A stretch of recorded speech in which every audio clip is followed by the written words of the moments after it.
감사합니다. 서울에 오시성을 가진 사람이 있었다. 그는 옛날 이야기를 잘하기로 유명해 두루 재상가의 집에서 드나들었습니다. 아, 인물을 소개해주고 있죠? 그는 식성이 오이와 나무를 즐겼다. 그래서 사람들이 그를 오무름이라고 불렀습니다. 오이 나물 좋아해서 오무름. 요 정도면 언어 유희라고 해도 되나? 대개 무름이란 익힌 나무를 이름이고 오씨와 오이가 음이 비슷하기 때문이었습니다. 라면서 그의 이름의 유래에 대해서 설명해 주네요. 한 종실에 연로하고 네 아들이 있었다. 물건을 사고 팔기로 큰 부자가 되었지만 상업으로 부를 축적했구만. 역시 돈 벌려면 장사지. 천성이 인색하여 추호도 털 하나도 남주기를 싫어할 뿐만이 아니라 요 정도면 인물에 대한 직접 제시죠.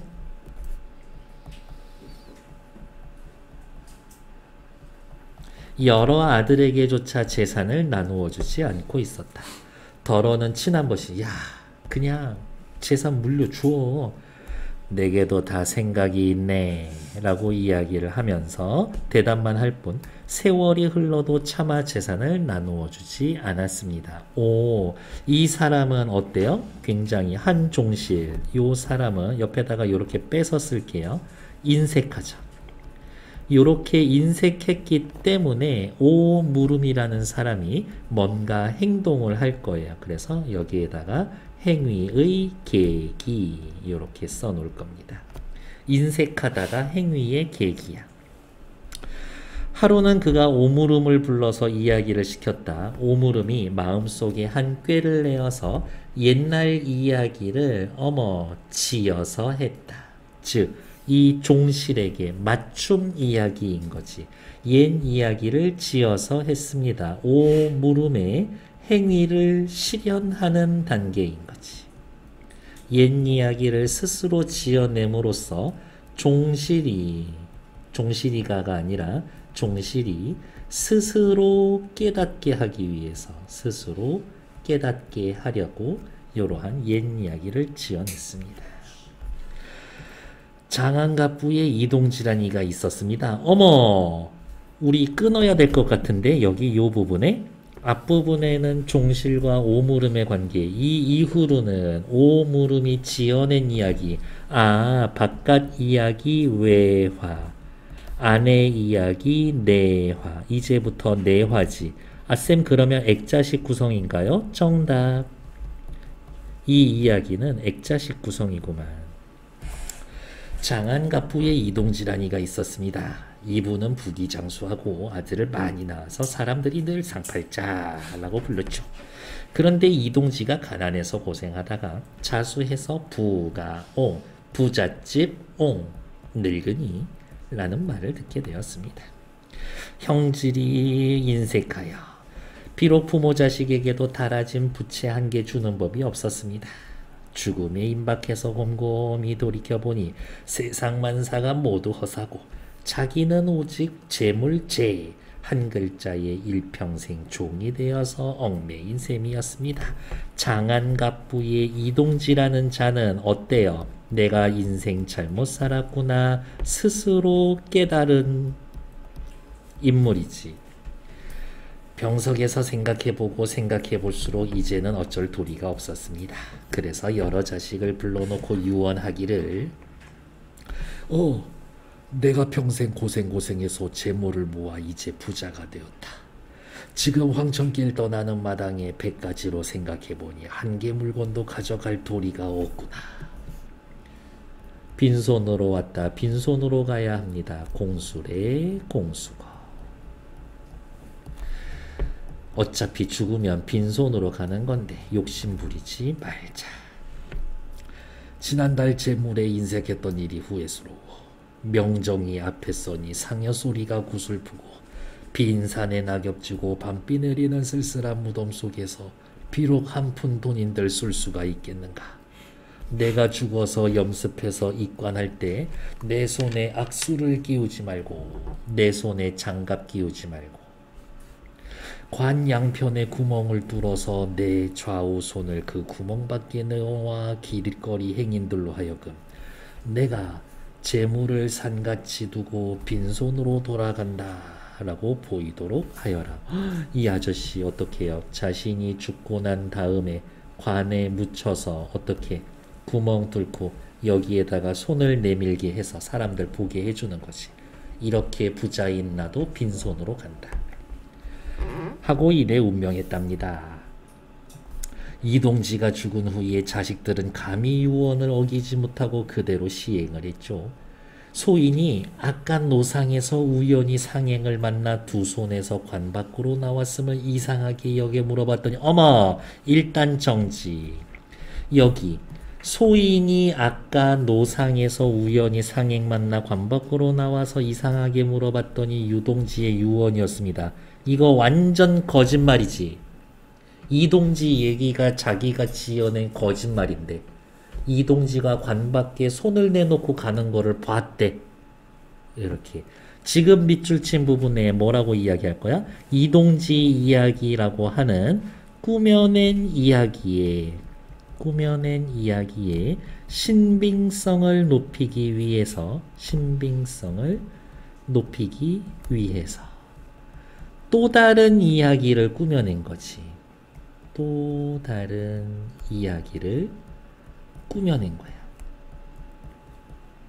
거짓말이 거짓말을 낳았네. 거짓말이라고 하기엔 좀 그렇지만 소설이 소설을 낳은 거지. 인지상자 기연야선이라 하더니 과연 옳은 말입니다. 무슨 뜻이에요? 사람이 죽으려 할 때에는 그 말이 착하다라는 뜻이다 라고 하면서 이동지는 착하게 죽었습니다 라면서 이동지라고 하는 사람의 행동을 긍정적으로 평가하고 있는 거지. 여기까지가 따지면 내화고 이제 이 이후로 다시 확실히 외화가 시작이 되죠. 그 종실 노인인데 돈을 그렇게 번 사람이면 재주도 좋고 머리도 좋고 눈치도 있겠지. 아, 요 오물음이 요거 얘기 지어낸 거구만 이거지. 그 종실 노인이 듣고 보니 은연중 자기를 두고 한 이야기였다. 그리고 그의 말에는 조롱하는 뜻이 들었지만 그 말은 이치에 타당했다 라면서 어떻게 해요? 꾸며낸 이야기임을 간파해낸 거지. 꾸며낸 이야기를 간파했죠. 이게 어디서 구라를 쳐가 아니라 그럼에도 불구하고 오물음의 이야기를 수긍하는 거지. 수긍했습니다. 이에 즉석에서 깨닫는 바가 있어 오물음에게 상을 후하게 내어주었다. 그리고 그 이튿날 아침 여러 자식 앞에서 재산을 나누고 일가 친구에게도 보화를 나누어 주었다. 그리고 산정에 들어가 앉아 검고와 술을 즐기며 종신토록 돈 얘기는 입에 올리지 않았습니다. 오물음의 이야기한 것에 대한 행위의 결과가 사람 하나를 바꾸어 놓았습니다.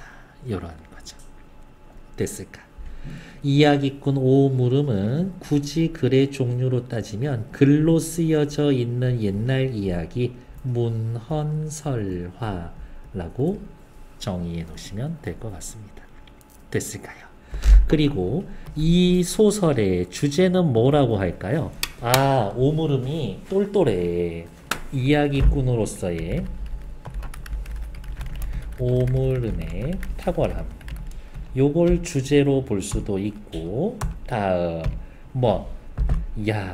옛날 이야기, 지어낸 이야기를 듣고 사람이 마음을 뜯어 고칠 수도 있구나 라고 이야기를 하면서 사람의 마음을 변화시키는 이야기의 힘, 요걸 주제로 볼 수도 있을 거다 라고 확인해 놓으시면 되겠죠. 됐을까? 시작해 봅시다. 그 전에 있잖요. 참 대갓집에서 독선생을 앉혀놓고 아들 공부를 떡 시키는데 이놈이 공부를 안 하라고 이야기를 하면서 어떻게 그 전에 참 요거 사실은 쓸데없는 말이거든요. 요러한 소리를 뭐라고 한다? 군소리라고 이야기를 합니다. 입으로 전해지는 구술 과정에서 드러나는 구술 과정상에 드러나는 구비문학의 특징이에요. 구비문학의 특성, 군소리. 공부를 떡 시키는데 이놈이 공부를 안 하. 허재면은 그러면은 자기 아버지하고 그 이웃 노인네하고 앉아서 옛날 얘기를 하는데 이놈이 공부를 하면서도 이 얘기하는 걸 다 적는 거야. 적어서 하루아침에 한마디 들으면 하나를 적어서 요걸 또 종이에다가 적어가지고는 어머 세상에 얘기 하나 나왔는데 적는 거야. 적어서 여기에다가 또 적어라고 이야기를 하면서 적다 적다 적다 라는 말을 반복하고 있지. 그러니까 앞에 있는 애가 딴짓 하다가 대충 한 요만큼 못 들어도 사실은 상관이 없어. 그렇지 않나? 핵심은 얘가 얘기를 들으면 적는다. 이 이야기를 하고 싶은 거니까. 아, 이러한 반복을 통해서 앞의 내용을 놓쳐도 청자들이 이야기에서 이야기의 흐름을 따라올 수 있게 만드는 거지.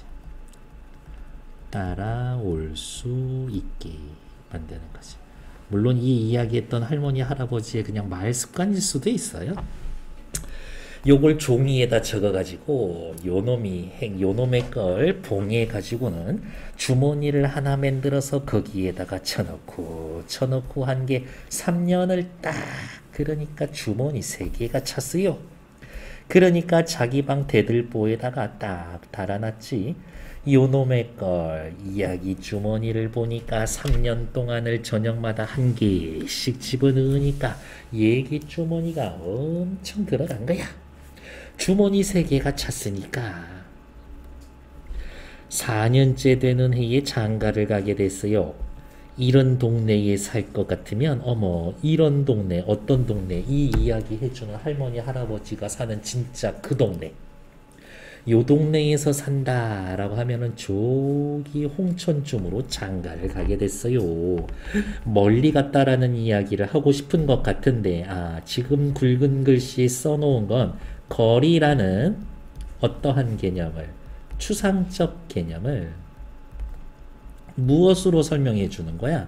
구체적인 경험으로 설명을 해주는 거야. 구체적 경험으로 설명해 주는 거지. 저기 홍천쯤으로 장가를 가게 됐어요. 이런 언덕을 하나 넘어가야 하는데 그 전에 왜 가마하다가 요렇게 가야 되잖아요. 이렇게 가야 되잖아요. 라면서 분명히 이 얘기해준 할머니 할아버지가 뭔가 이렇게 손동작 보여줬었을 거예요.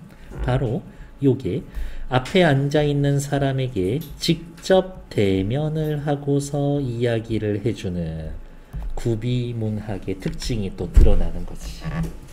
그런데 내일쯤 출발하게 되면 오늘쯤 자기 아버지가 이제 하인들이 있으니까 하인들로 명령을 하는 거야. 너는 내일 누구누구 가마를 모시고 누구는 손님 접대를 해라. 요렇게 딱 정해줬단 말이야. 그런데 그 가마를 모시고 그 샌님 도령을 모시고 영 넘어갈 그 종이 동짓딸인데 헛개비 눈이 밤에 깜짝스럽게 이렇게 와서 눈을 쓸러 방언이죠. 바로 또 이러한 것도 구비문학의 특징이 되지. 도련님 방 문턱에를 이렇게 돌려 실제니까 이렇게 쓸고 있는데 그 방에 도련님은 없고 빈 방인데 얘기 소리가 중중중중 나더란 얘기예요. 그 전에 그 공부하던 방인데 도련님이 여기 안 계시는데 여기에서 무슨 얘기 소리가 이렇게 나는가 말이야. 거기서 귀를 이렇게 찌우들으니까 여기도 어때요? 이렇게 찌우들으니까 이것도 역시 직접 대면하고 마치 그 장면을 구현하듯 그러한 장면, 행동을 구현하듯이 아마 할머니, 할아버지 이랬을 거야.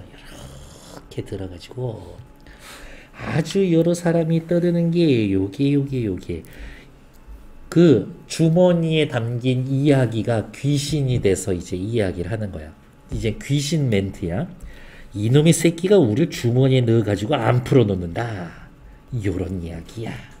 괜찮나요? 자, 살펴보면 여기 요렇게 묶을 거예요. 그 방은 여기에서부터 안 풀어놓는다 라는 이야기야. 어머, 지금 뭐 하고 있어? 하인 중 한 명이 하인에게만 들리는 귀신 소리, 하인에게만 들리는 귀신의 목소리. 어머, 하인은 지금 어디에 있어? 누군가 그 도련님이 써놓은 글자 있죠? 얘는 소리를 듣고 있지. 그래서 뒤에 문제가 나올 건데 미리 쓸게요. 뭐라고? 이 하인은 문자 언어와 구술문화, 문자 언어와 구술문화를 모두 수용하는 존재야. 모두 수용하는 존재. 뒤에 4번, 3번 보시면 아실 거예요. 자, 결국에는 뭐예요? 그러니까 이 새끼가 내일 저 고개 넘어서 장갈 간다니까 우리가 잡아야 된다? 이거지. 이것도 역시 귀신의 목소리인 거죠. 우리 열에 이걸 잡아야 되는데 열에 이렇게 이걸 저기 도련님인가?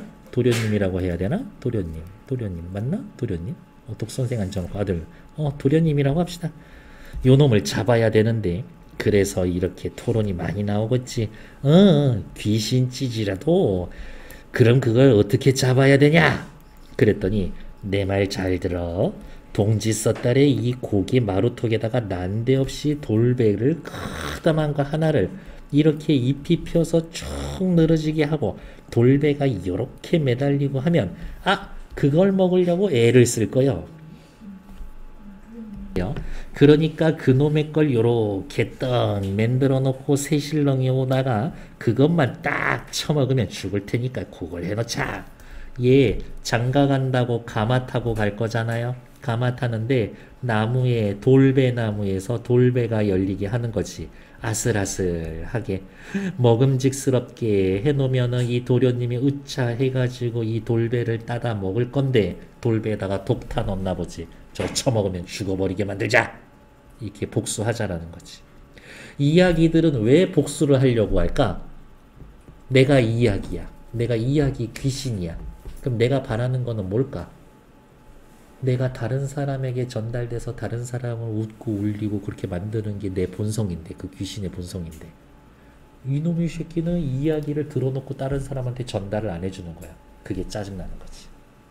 나는 사람의 입에서 입으로 여러 군데 돌아다녀야 되는데, 요걸 그 가마벨이 모시고 갈 그 종놈이 들었단 얘기야.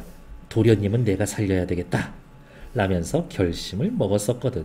어쨌든 지금 요 대사에서는 문자 언어를 대표하는 도련님을, 구술 언어를 대표하는 귀신들이 죽이려고 이야기하고 있는 거죠. 그래서 요 대사는 뭐라고 하면 되냐? 지배적인 문자 문화, 지배적인 문자 문화에 대한 구술 문화의 반발, 구술 문화의 반발 정도로 보시면 되겠지. 도련님은 내가 살려야 되겠다라는 결심을 먹었거든. 귀신의 이야기를 엿듣게 된 하인은 결혼을 위해 떠나는 도련님을 위해 따라 나서고 귀신이 된 이야기들이 만들어 놓은 함정으로부터 도련님을 구한다. 도련님이 따서 먹으려고 하는 걸 뺏어다가 그냥 길에서 확 옆에다가 그냥 던져버려. 도련님 열받지. 내가 먹으려고 했었는데. 이놈의 새끼가 죽으려고 이렇게 이야기를 하니까 도련님이 뭐라 혼내니까 그 이야기를 쫙 했어. 하인이 하는 얘기죠. 눈실로 이렇게 돌아가니까 도련님께서 그 공부하던 방에서 그 서로 그 귀신들끼리 이야기를 하는데 그날 가두고서 풀어주지 않으니까 이걸 잡아야 되겠다 라고 그러면서 그 돌배를 만들어 놓고 그걸 먹으면은 죽게 요렇게 하자고 얘기를 하더라고요. 그래서 제가 우종 일부러 그렇게 한 겁니다 라고 이야기를 하고 있지. 자, 여기에서부터 여기까지는 그 전에 일었었던 약간의 복잡할 것도 없지만 과거 사건을 요약적으로 전달해 주고 있죠. 요약적으로 제시하고 있다. 그 얘기, 어떤 얘기? 도련님을 구하게 된 이야기. 도련님 구한 이야기. 그래도 도련님이 그 하인한테 평소에 좀 잘해줬었나 보지 뭐. 이놈이 가만히 생각하니까 이게 뭐 얼토당토하는 소리를 하고 자빠졌어 라고 생각해봤더니 어머, 내가 이 이야기를 묶어놨었던 게 맞는 거야. 아 그래. 그래서 자기가 공부하던 방에 가보니까 대들보에 얘기 주머니 3개가 이렇게 똘똘 말아져서 이렇게 주머니 속에 가득가득 채워놓은 게 매달려 있었거든. 그래. 이놈의 얘기 주머니를 갖다가 다 터져가지고 다 풀어줘서 내보냈단 말이야. 그때 내보냈는데 충격적인 이야기. 겨우 나는 그놈의 걸 주워 듣다 보니까 한 반 주머니밖에 못 가졌어요. 예. 이걸로 이야기 끝냅니다. 이야기하는 거지. 어머, 이거 누구야? 여기에서의 나온 이 나는 이야기 주머니 얘기해 줬었던 할머니, 할아버지, 구술자지, 구술자. 구술자가 뭐 하고 있어? 자기가 한 이야기 안에 사건에 개입하고 있지. 따라서 우리는 이렇게 이야기할 수가 있네요. 이 할머니가 해주신 요 이야기의 안과 밖은 서로 구분되지 않는구나. 이거를 알 수가 있지. 어쨌든 이야기 주머니가 터져서 다 풀어져서 이야기 다 세상 밖으로 퍼지게 되는 거죠. 죽은 사람이 아무도 없다라는 이야기지. 문자 문화와 구술 문화가 서로 공존하게 되었습니다. 공존하는 세상이 나타납니다. 이거죠. 그래서 요 이야기 주머니의 주제가 뭐예요? 라고 물어보신다라고 하면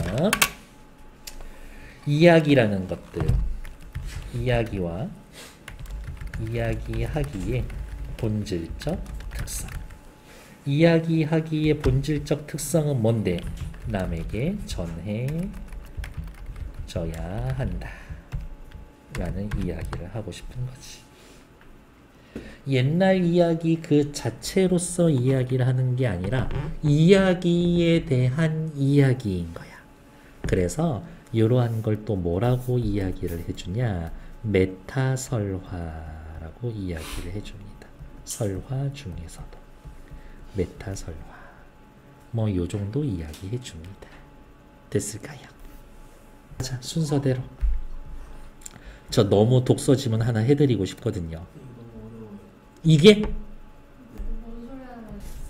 1번 오물음이 이야기를 지어내어 제시하려는 교훈은 구체적 인물의 행적을 통해서 드러납니다. 괜찮지? 오물음의 행적을 기록한 이야기 속에 오물음이 종실 노인에게 들려준 이야기가 제시되고 있습니다. 그렇죠? 상황에 맞게 이야기를 지어내는 오물음의 탁월한 능력을 드러내고 거기에 이야기의 중심이 있습니다. 그렇지. 따지면 아까 주제 2개 써드렸잖아. 오물음의 탁월한 능력, 그 다음에 하나 더 뭐 있었지? 사람을 변하게 하는 이야기의 힘. 오물음은 자신이 한 이야기의 신빙성을 높이기 위해 이동지 씨가 진짜 그랬다니까요. 그 이야기를 믿을 만한 사람으로부터 들은 것을 강조한 게 아니라 내가 봤다니까요 라고 하면서 자신의 체험임을 강조해 줬지. 그러니까 4번 틀리지. 종실노인이 이야기를 듣고 보여준 의식과 태도의 변화를 통해 사람의 마음을 일깨우는 이야기의 힘. 요게 주제였었네. 그럼 우리 옆에다가 쓸까요? 3번 옆에다가 주제 1, 5번 옆에다가 주제 2 요렇게 써놓을 수 있겠지. 3번도 주제고 5번도 주제다. 다음 페이지. 이야기 주머니 설화는 구술문화와 문자문화의 관계 맥락에서 우리 문화에서의 일어난 문화적 변동을 은유적으로 풀어낸 이야기로 해석됐다. 옛날엔 구술문화만 있었겠지. 어느 날 문자가 등장하면서 힘있고 배우는 놈들만 문자를 배우니까 문자문화를 하는 사람들은 구술문화를 무시했겠지. 그게 마음에 안 들어서 반란을 일으키고 저것들 다 때려 죽일 거야 라고 해놨었는데 어쩌고 저쩌고 하면서 결국엔 둘 다 살아남았지. 그러한 과정을 이야기해 주는 거예요. 이 설화에 등장하는 인물 중 젊은 도련님은 문자 문화의 세계를 상징하는 인물, 젊은 도련님 문자 세계 상징. 주머니에 갇혀 사악한 귀신이 된 이야기들은 말 그대로 구술문화 안에서 생명력을 갖고 유통되던 이야기. 도련님은 문자, 주머니 귀신은 구술문화. 위험에 처한 주인을 구하는 인물은 도련님의 하인인데 신분상 하층민이지만 글공부 같이 한다라는 점에서 아하, 구술문화와 문자문화의 경계에 있던 존재. 이러한 맥락에서 젊은 도련님이 이야기를 듣고 기록만 할 뿐 남에게 전하지 않았다라는 것. 이야기가 도련님을 죽이려고 했다. 하인이 하인의 말을 듣고 도련님을 구하고 도련님은 하인의 말을 듣고 이야기를 주머니에서 풀어줬다. 제각각 문화사적 의미가 있다. 요거 일종의 상징적인 표현이다. 그 의미를 파악해 봅시다. 1번 대갓집에서 독선생을 앉혀놓고 공부를 하고 들은 이야기는 꼭 종이에 적어서 기록으로 남겼다. 아, 누가? 도련님이. 도련님은 문자 문화의 세계에서 성장한 존재다. 맞지? 얘는 글을 쓰니까. 도련님의 이야기를 들으면 종이에 기록해 주머니에 넣어두고 안 풀어준다 라는 이야기는 구술문화 안에서 유통되던 이야기가 문자로 기록되면서 다른 데로 퍼지지를 않아. 구술문자는 힘을 잃어가지. 구술문화로서의 이야기의 생명력을 잃어가는 것이다. 아우 잘했어. 주머니에 갇힌 이야기들이 그러니까 이 새끼를 저 고개 넘어 장계 간다니까 우리가 잡아야 된다 라면서 도련님을 죽이려고 한 내용은 누가 누구를 해치려는 거야. 구술문화가 문자문화를 해치려는 거지. 지배적 문화인 구술문화에 대한 문자문화의 반발이 일어나던 상황. 완전 반대네. 지배적 문화였었던 문자문화에 대해 구술문화의 반발이 일어나던 상황을 상징하는 거다. 반대로 얘기해 놓은 거죠. 도련님 내가 살려야겠다. 도련님을 구하고 도련님에게 말해서 주머니에 갇힌 이야기를 풀어주는 하인. 아까 위에 하인 뭐라 그랬지? 문자 문화와 구술 문자 경계에 서 있다 그랬죠. 모두 수용하는 존재다. 아우 좋아. 도련님이 하인의 말을 듣고 이놈의 얘기 주머니를 가져다가 터쳐서 주머니에 갇힌 이야기를 풀어주었다. 구술문화 이제 이 이야기 귀신들 어떻게 사람들 입에서 입으로 전해지겠지. 구술문화가 소멸되지 않고 문자문화와 공존하게 된 상황입니다. 괜찮죠? 정답은 3번. 뒷페이지 3번 보러 갈게요. 가나를 감상한 내용으로 적절하지 않은 것. 설화, 민요, 무가, 판소리와 같이 입에서 입으로 전해지는 걸 구술문화라고 합니다. 구술문화에 입각한 사고와 언어 표현은 문자와 좀 다르죠.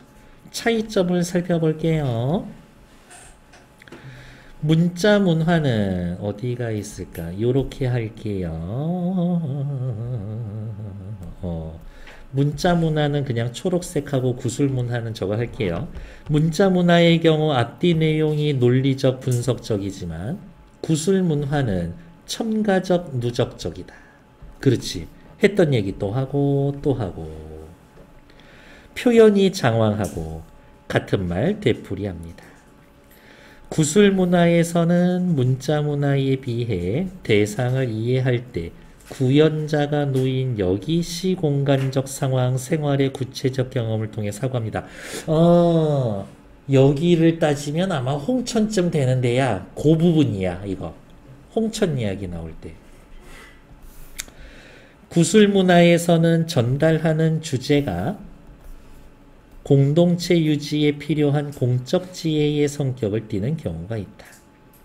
문자 문화는 작품의 안과 밖의 경계가 분명해서 작가가 작품 안으로 개입하는 일은 드물지만 구술 문화에서는 작품 안과 밖의 경계가 모호해서 구연자가 작품 안으로 들어간다. 이거 이야기해준 할머니가 그 이야기의 주머니에서 얘기 몇 개 가져왔잖아. 그러니까 이야기 안으로 들어간 거지 할머니가. 1번 가는 주인공 오물음의 행위를 행위의 계기, 행위의 실행, 행위의 결과라는 논리적 순서로 서술하고 있다. 논리적이다. 논리적이다. 논리적이다. 문자 문화다. 맞죠? 나는 이런 동네에 살 것 같음 저기 홍천으로 가게 됐어요. 구연자의 발화에서 알 수 있듯이 작중 상황 설명할 때 여기에서 홍천쯤 구연자가 놓여져 있는 여기 시공간의 상황과 연결한다. 그거 구술문화다. 맞지? 가는 인물에 관한 글쓴이의 주관적 평가가 주제로 제시되는 반면 나는 공동체 유지에 필요한 공적 지혜로서 보편적 윤리 규범이 주제로 제시된다. 나의 주제가 아까 써드렸었던 걔네들이 보편적 윤리 규범이야? 이야기는 다른 사람에게 전달되어야 한다. 이게 보편적 윤리인가? 그건 보편적 윤리는 아니지. 그러니까 3번이 틀린 얘기지. 가보다 나가 구술문화. 어쨌든 나는 구술문화는 맞기는 한데 이야기는 다른 사람에게 전달되어야 한다. 그게 보편적 윤리는 아니라고. 가와 달리 나는 겨우 나는 그놈의 걸 주워 듣다가 그저 한 반주머니밖에 못 가졌어요. 구연자의 바라와 보듯이 작품 안과 밖의 경계가 모호한 구술문화. 그렇지. 가와 달리 나는 이놈이 공부를 하면서도 이 이야기를 다 적는 거야. 적어서 하루 저녁에 한마디 들으며 하나를 적어서 적는다라는 표현을 반복한다. 여러 장면에서 장황한 되풀이를 한다. 했던 얘기 또 하고 또 하고 구술문화. 오케이 정답. 틀린 건 3번. 됐을까요? 일단 정지.